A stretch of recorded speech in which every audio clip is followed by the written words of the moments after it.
Okay, ladies and gentlemen, this video will cover the next 4 examples in your notes, C, D, E, and F. On letter C, you'll notice that we are not in the correct format, so before we can start the completing the square process, we need to subtract 8 from each side of the equation. So our first step would be subtract 8 from each side, which would put it in the correct format. X squared plus 6x equals negative 8. And again, the reason that I'm leaving so much space there is because our next step is to insert our blanks. We're going to have a blank on the next row down and then one blank on each side of our current row. We're going to take that b value, positive 6, we're going to divide by 2, which would be positive 3, and then square that value, which would be 9. Since we added 9 to the left side of the equation, we also have to add 9 to the right side of the equation to keep the equation balanced. Next step then is to combine the 8 and the 9, which is positive 1. We would then take the square root of each side of that equation. So the square root of quantity x plus 3 squared, again the squared and the square root will cancel, leaving x plus 3, and the square root of 1, which is plus or minus 1. We then subtract 3 from each side of that equation, which gives us x equals negative 3 plus or minus 1. Again, that can be split up, so it is expected that it will be split up. We have two answers, negative 3 plus 1 and negative 3 minus 1. Again, we're breaking up that plus or minus, so that gives us our two answers, x equals negative 2 and x equals negative 4. On to letter D. Same situation. We need to move this 8 so that we have that in the correct setup. Would be x squared plus 6x equals 8. So the only difference between this one and the last one is the sign of the 8. You're going to notice that's going to make a massively huge difference in the problem. Same setup, same execution, different number is going to lead to a different situation. So plus 6 divided by 2 is plus 3. Square that is 9. Copy it is 9 again.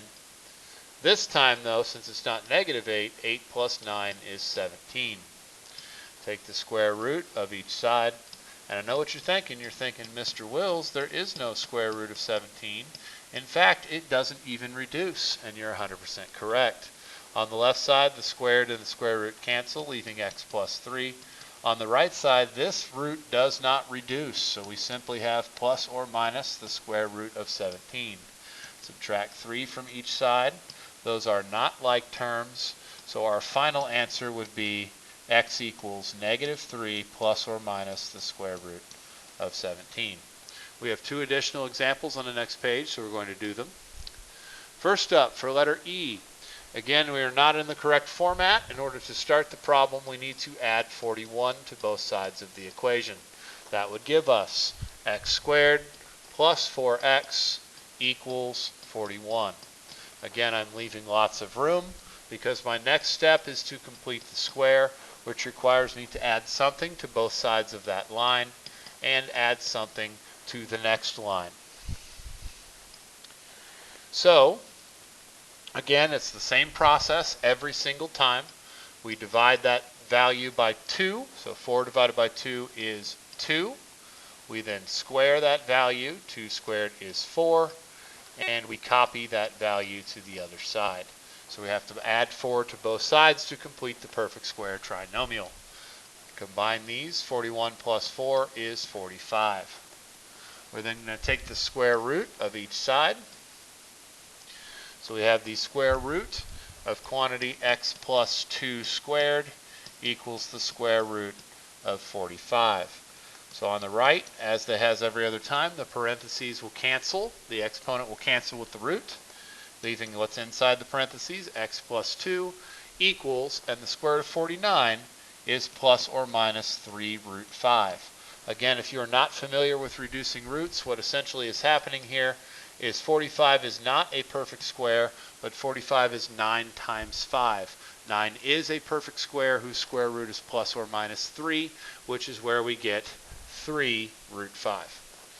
Final step then is to subtract 2 from each side of the equation.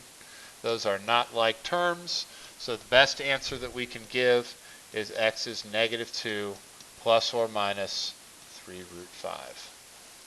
Final example, we are going to subtract 13 to set the problem up and get it in the correct format, which gives us x squared plus 10x equals negative 13.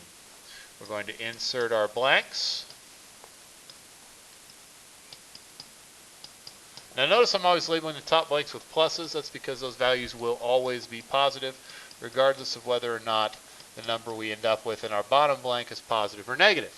So again, we take b, we divide by 2. 10 divided by 2 is 5. We then square 5, which is 25. And since we add 25 to the left side, we also have to add 25 to the right side. Negative 13 plus 25 is 12. Take the square root of each side. So we have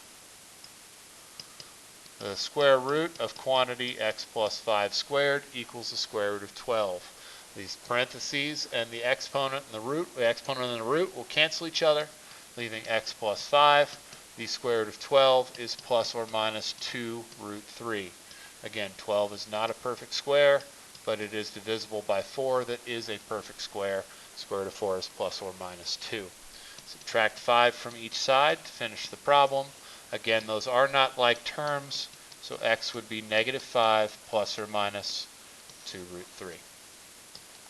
That does it for the additional examples video. Next, we'll take a look at what we do when our a value is not equal to 1, when our b value is not an even number. So far, we've had all nice examples. Our next video will show us 2 examples of when it's not so nice.